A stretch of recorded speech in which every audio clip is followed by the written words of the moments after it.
আমার বাবা একজন স্বনামধন্য মানুষ। তাকে সবাই চেনেন। এমন কেউ নেই ঢাকা শহরে বা বাংলাদেশে আমার বাবাকে কেউ চেনেন না। আমি তারই সন্তান। আর আমার স্বামী, তার কথা আর কি বলবো। উনি তো বিরাট বড় বিজনেসম্যান। ওনাকে চেনে না এরকম মানুষও খুঁজে পাওয়া কিন্তু দুষ্কর।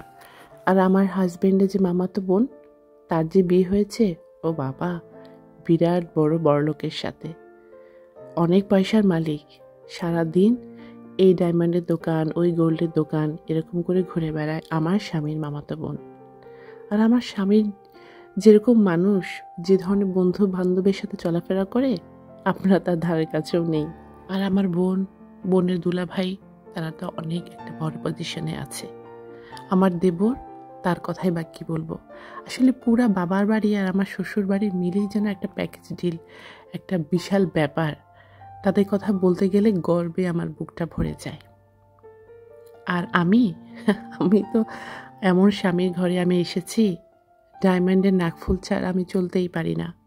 কানে, হাতে, গলায়, আমার 5টা আঙ্গুলে শুধু ডায়মন্ডের রিং। এই যে আমি এখন আপনাদের সাথে কথা বলছি, আমার আঙ্গুল ভর্তি কিন্তু ডায়মন্ডের রিং। এগুলিকে আমি কখনো বলি, আজকে প্রথম বললাম। কারণ আমরা একটু ডিফারেন্ট ফ্যামিলি। আমার স্বামী সবার সাথে চলাফেরা করেন না। যারা সেই ধরনের পার্সোনালিটি মেনটেন করে, একটু উঁচু মানের, আমাদের একটু তোষামত করতে পারে, আমাদের ছাড়া অন্য কোনো ফ্যামিলির সাথে মিশতে হলে আমাদের পারমিশন নিতে হয়, এমন ফ্রেন্ডদের সঙ্গে আমরা চলাফেরা করি। কারণ অন্য কারোর সাথে মিশতে গেলে আমাদের পারমিশন ছাড়া যদি আমাদের ফ্রেন্ড সার্কেল কারোর সাথে মিশে, তাহলে আমরা তাদের সঙ্গে আর চলি না। ওই যে বললাম, আমার স্বামী একটু অন্য ধরনের। আর যদি কোনো রকমে আমাদের মনের বিরুদ্ধে আমাদের কোনো ফ্রেন্ডস অন্য কারোর সাথে মিশে, যাদেরকে আমরা পছন্দ করি না, তাহলে বাবা আমরা তাদের চেহারা জীবনেও দেখি না। কারণ আমরা একটু ডিফারেন্ট ফ্যামিলি থেকে এসেছি। ওই যে আমার স্বামী, আমার স্বামীর বাড়ির লোকজন, আমার বাবার বাড়ি, আমরা সবাই একটু অন্য জগতের মানুষ। এই ধরনের মানুষের সঙ্গে মিশতে হলে আমরা দ্বিতীয়বার চিন্তা করি। আর আমার সম্মানে আঘাত লাগে বা আমার স্বামীর সম্মানে আঘাত লাগে, এই ধরনের কারোর সঙ্গে আমরা কখনোই মিশি না। যতই সে আমার ছোটবেলার ফ্রেন্ডস হোক আর আমার নিজের ভাই বোন হোক, তারা যদি আমার লেভেল থেকে একটু নিচের লেভেলে থাকে, আমরা নিজের বোনকেও পরিচয় দিতে পারবো না। কারণ আমার স্বামীর সম্মানে আঘাত লাগবে। আমাদের সমাজে এই ধরনের মানুষের কিন্তু অভাব নেই। আপনার আশেপাশে দেখবেন এই ধরনের মানুষই একদম ভরপুর।